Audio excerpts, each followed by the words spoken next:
नमस्कार दोस्तों and welcome back to my channel जहां आपको मिलता है सिर्फ और सिर्फ एंटरटेनमेंट। और आज मैं लाया हूँ blood Hunt miles Morales Spiderman का 21st इशू। तो यार वीडियो पे नए हो तो वीडियो को लाइक कर देना और चैनल को सब्सक्राइब कर देना। और साथ ही मेरे चैनल पर ज्वाइन बटन स्टार्ट हो गया है तो आप वहां से भी ज्वाइन कर सकते हो। और उसी के साथ अब आप मुझसे व्हाट्सएप पर भी जुड़ सकते हो जिसका लिंक मैं आपको डिस्क्रिप्शन में दे दूंगा। तो यार ये इशू हमारे ब्लड हंट के इशू नंबर 3 के बाद शुरू होता है और ब्लड हंट ड्रैकुला के इशू नंबर 2 के पहले का है, जिसमें हमने देखा कि ब्लड लाइन को ब्लेड की सच्चाई पता चल गई है और इसलिए वो वहां से भाग जाती है। लेकिन तभी उसे रोकने के लिए ड्रैकुला और माइल्स निकल पड़ते हैं। तो अब आ गई।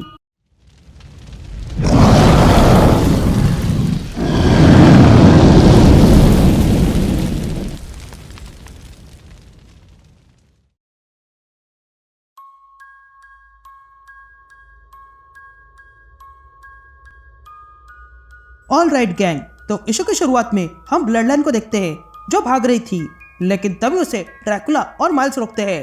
तभी ब्लड लाइन ड्रैकुला और माइल्स से पूछती है, तुमने मुझे ढूंढना कैसे? जिस पर ड्रैकुला कहता है, मेरी मैजिक बहुत पुरानी है तो मुझे तुम्हें ढूंढने में कोई परेशानी नहीं हुई। तो वही माइल्स ब्लड लाइन से कहता है, तुम यहाँ अकेले हो जिसके बाल पर्पल है तो तुम्हें ढूंढना आसान हुआ।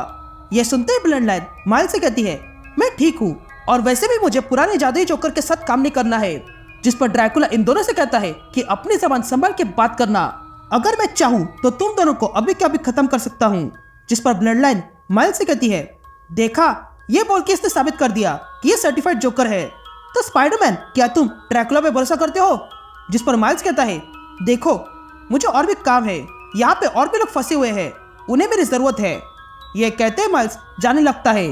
तभी देखकर ड्रैकुला कहता है, इसकी बात सुनो बच्ची, अब तुम्हें मेरे साथ आना होगा। लेकिन तभी ड्रैकुला देखता है कि ब्लड लाइन वहां से भाग चुकी थी। या दूसरी तरफ हम एक औरत को देखते हैं जो अपने बच्चों के साथ भाग रही थी क्योंकि उसके पीछे कुछ वैम्पायर्स पड़े हुए थे। तभी वो भागते भागते एक बंद जगह पर आती है और देखती है कि वहां पर वो वैम्पायर्स आ चुके थे। ये देखकर वो औरत और उसका बेटा रोने लगते हैं क्योंकि वे लोग अब मरने वाले थे।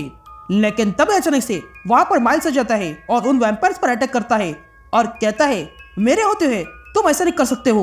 लेकिन तब एक वैम्पायर अपने जोरदार पंच से माइल्स का मास्क फाड़ देता है और कहता है, ये कुछ अलग है। लेकिन तभी माइल्स भी घुमा के उस वैम्पायर को जोरदार लात मारता है और कहता है, ये मेरा मास्क फाड़ने के लिए था। ये कहते हैं माइल्स एक और वैम्पायर को पंच मारता है और फिर अपनी पावर से तलवार बनाता है और उस तलवार से उस वैम्पायर को मार गिराता है। लेकिन तभी वो औरत और उसका बच्चा देख लेते हैं कि स्पाइडरमैन भी वैम्पायर है, इसलिए वे लोग डर के मारे वहां से भाग जाते हैं। माइल्स उन्हें समझाने का प्रयास करता है लेकिन वे लोग बिना सुने वहां से चले जाते हैं। ये देखकर माइल्स वहां से चला जाता है और फिर अपनी फैमिली को कॉल करता है, लेकिन उसकी फैमिली में से कोई कॉल नहीं उठाता है। लेकिन तभी माइल्स को सैम का वो ब्रॉडकास्ट सुनाई देता है। ये सुनते ही माइल्स कहता है, अच्छा वो डॉक्टर स्ट्रेंज का, उसके कारण ही मैं पूरी तरह वैम्पायर नहीं बन पाया। लेकिन तभी माइल्स को कुछ होने लगता है और वो अगले पल बेहोश होकर गिर जाता है। अब कहानी पास में जाती है और हम वो सीन देखते हैं जब माइल्स टेरिस पर एक वैम्पायर को मार रहा था। लेकिन तभी उसके सामने ब्लेड आता है और कहता है, हालत बदल चुके हैं पर मेरे पास एक प्लान है और उसके साथ मेरे पास तुम्हारे लिए कुछ है जो मैं तुम्हें देना चाहता हूँ। जिस पर माइल्स ब्लेड से पूछता है, क्या तुम ये बताने आए हो कि रायमिर का इससे कनेक्शन है? जिस पर ब्लेड कहता है, बात रायमिर की नहीं है और वैसे भी उसे हमने बंद करके रखा है।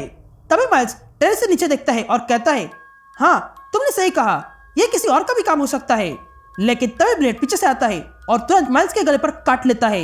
यह देखकर माइल्स तुरंत ब्लेड को उठाकर पटकता है और कहता है, ये क्या कर रहे हो? लेकिन तभी ब्लेड्स माइल्स को नीचे गिराता है और कहता है, तुम्हारे साथ अब कुछ होगा, मैं इस दुनिया को बदल रहा हूँ। जिस पर माइल्स कहता है, मैं तुम्हें ऐसा करने नहीं दूंगा। ये सुनते ही ब्लेड अपनी तलवार से माइल्स पर अटैक करता है, लेकिन माइल्स तुरंत उस अटैक को अपने स्वॉर्ड से रोकता है। लेकिन तभी ब्लेड माइल्स का हाथ पकड़ता है और उसे उठाकर फेंक देता है।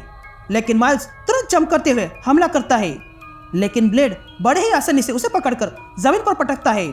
लेकिन तभी माइल्स अपनी पूरी एनर्जी अपने हाथों में लाता है और फिर ब्लेड को जोरदार पंच मारने जाता है, लेकिन अचानक से रुक जाता है। यह देखकर ब्लेड कहता है कि लगता है तुम पर वैम्पायर का शाप शुरू हो चुका है, अब तुम मेरे हो और मैं जो चाहूँ तुम वैसा ही करोगे, तो अब मेरी बात ध्यान से सुनना। यह कहते हम देखते हैं कि माइल्स अब ब्लेड के कंट्रोल में आ चुका है और अब कहानी फिर से प्रेजेंट में आती है और हम माइल्स को देखते हैं जिसे होश आता है और वो तुरंत वेब्स मारने जाता है। लेकिन तभी उसे वहां कोई बचा लेता है और कहता है, तुम पर ये मेरा एहसान है। ये कहते माइल्स देखता है कि उसे बचाने वाली असल में हाइटेल है, जो असल में एक स्पीडस्टर है। तभी हाइटेल कहती है कि तुम्हारा गिरने का प्रोग्राम हो गया हो तो कुछ काम कर ले। ये कहते ही हाइटेल माइल्स के नुकीले दांत देखती है और माइल्स से पूछती है, तुम्हारे साथ ये किसने किया? जिस पर माइल्स कहता है, ये ब्लेड का कारनामा है।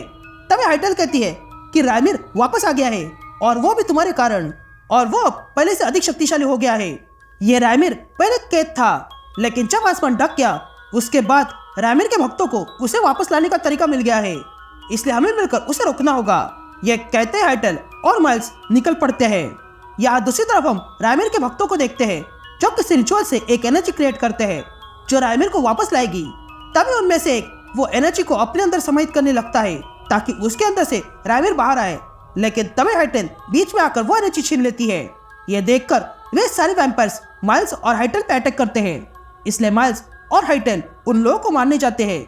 लेकिन इसी चक्कर में एक वैम्पायर वो एनर्जी हाइटेल से छीनकर अपने अंदर ले लेता है, जिसके कारण उस वैम्पायर का सीना फट जाता है और अगले पल रायमिर बाहर आता है। And that's it. ये इशू यही कंटिन्यू होता है